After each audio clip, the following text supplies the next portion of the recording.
बहुत समय की बात है। किसी नगरी में आत्माराम नाम का एक व्यक्ति अपने परिवार के साथ रहता था। उनके परिवार में पति पत्नी के अलावा 2 बेटी और एक वृद्ध बुजुर्ग थे। वो बहुत गरीब था, इसीलिए गांव में दूसरे के घर काम करके अपना परिवार का पोषण कर रहा था। वो गरीबी और तनाव के कारण हमेशा दुखी रह रहा था।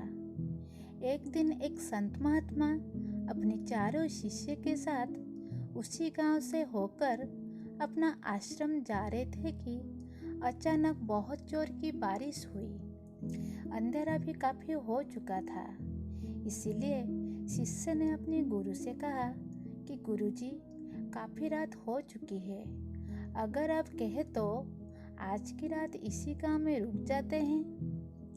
गुरुजी ने अपना शिष्य को बोला, ठीक है, और गांव में कुछ ही दूर चलने के बाद एक छोटे से घर के पास रुके।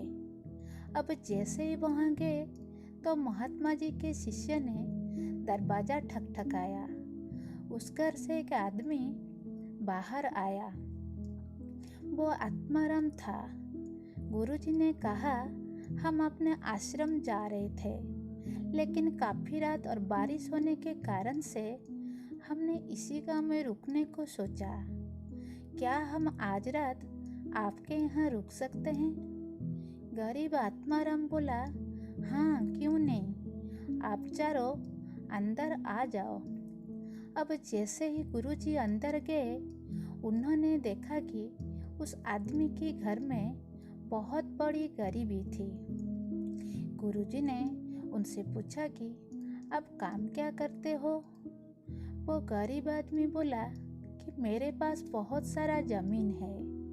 तो गुरुजी ने बोले, अगर तुम्हारा पास बहुत सारा जमीन है तो तुम क्यों दुख दर्द में अपना जीवन बिता रहे हो? तो आत्माराम बोला, ये किसी काम की नहीं है। गांव वाले बोलते हैं कि ये बंजर जमीन है, यहाँ पर कुछ भी नहीं उगाई जा सकती है, और वो फसल उगाना बहुत बड़ी बेवकूफ़ी है। ये सुन के संत महात्मा जी बोले कि तुम्हारा गुजारा कैसे होता है? उसने बोला कि मेरे पास कुछ नहीं है, इसी गांव में दूसरे के घर में काम करके मैं अपना परिवार का पोषण करता हूँ। ये सुनने के बाद गुरुजी सो जाते हैं। अगले दिन सुबह महात्मा जी ने आत्माराम को बोले, तुम दिल से और मन से बहुत अच्छे हो। कल रात हम सबको तुमने अपनी कुटिया में आश्रय दिया। मैं तुम्हारा सेवा से बहुत खुश हूँ। बोलो, तुम क्या चाहते हो?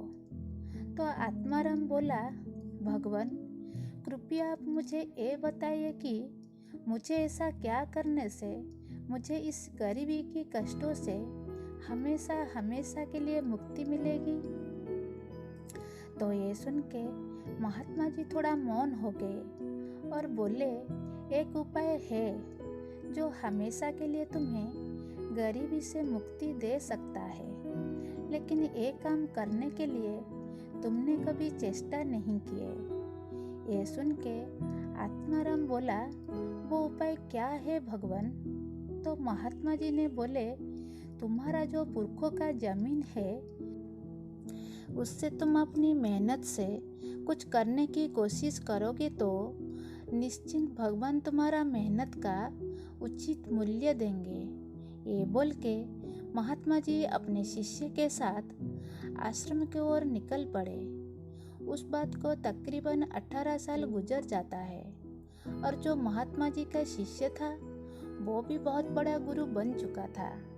फिर एक दिन वो शिष्य उसी गांव से गुजर रहे थे कि अचानक उसी गरीब आदमी की याद आती है। वो मन ही मन सोचते हैं कि मेरे गुरुजी ने उस आदमी को जो उपदेश दिया था, वो आदमी उसका मन रखा या नहीं, मुझे एक बार चलकर देखना चाहिए। वो आदमी अब किस परिस्थिति में है। वो शिष्य उसी गांव के तरफ जाता है, और जैसे ही पहुंचे तब वो देखता है कि जहाँ पर वो गरीब आदमी का झोंपड़ा था, वहाँ पर एक बड़ी ही आलीशान महल बन चुका था।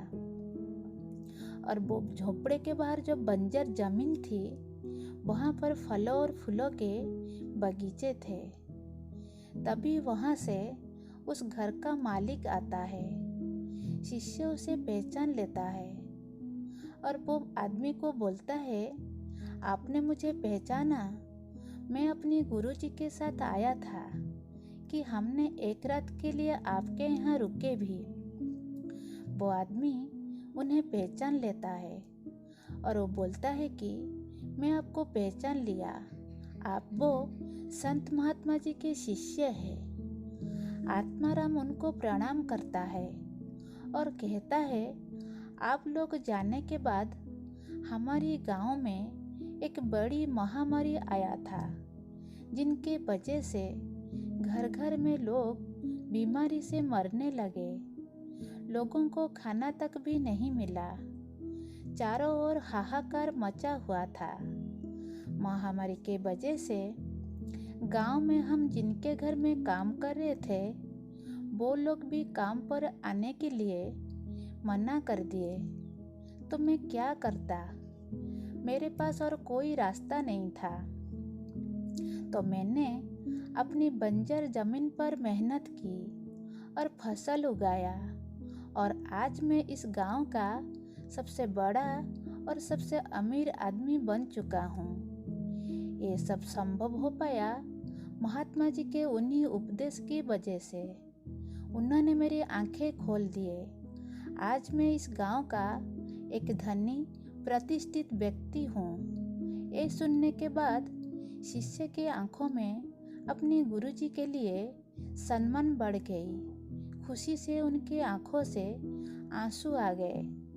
इस कहानी से हमें यही सीख मिलता है कि हमारे अंदर ऐसे बहुत सी गुण छुपी हुई है, लेकिन हमें कोई ना कोई चीज़ रोक रहा है। वो क्या, जान जाएंगे तो आत्माराम जैसा हर कोई इंसान का जीवन बदल जाएगा।